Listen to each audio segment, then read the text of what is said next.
గురుగారు, మకర రాశి వారికి ఈ వారం ఎటువంటి శుభ ఫలితాలున్నాయి? మకర రాశి వారికి 3 గ్రహాలు యోగిస్తున్నాయి. లాభంలో చంద్రుడు, షష్ఠంలో బుధుడు, తృతీయంలో శని. విజయావకాశాలున్నాయి. బుద్ధిబలంతో నిర్ణయాలు తీసుకొని చక్కని ప్రణాళికలు సిద్ధం చేసి బాధ్యతలని వృద్ధి చేసుకోవాలి. మానసిక చంచలత్వం లేకుండా ఏకాగ్రతతో పనిచేయండి. చిత్తశుద్ధి అవసరం. నిర్మలమైన మానసిక దృఢత్వంతో ముందుకు సాగాలి. ఏకాదశంలో ఉన్న చంద్రుడు చైతన్యంగా పనిచేసే శక్తిని ప్రసాదిస్తారు.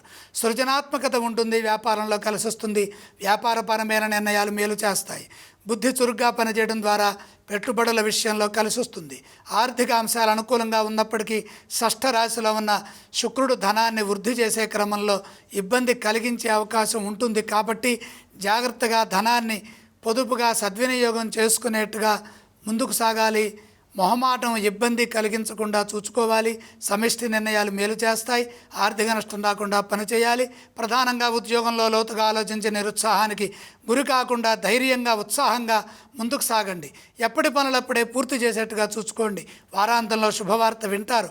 మకర రాశి వారికి శుభం జరుగుతుంది. ఈ రాశి వారు ఏ స్తోత్రాన్ని పఠించాలి? నవగ్రహ శ్లోకాలను చదువుకోవాలి. గురుగారు, మకర రాశి వారు ఏ ఆలయాన్ని సందర్శిస్తే శుభ ఫలితాలుంటాయి?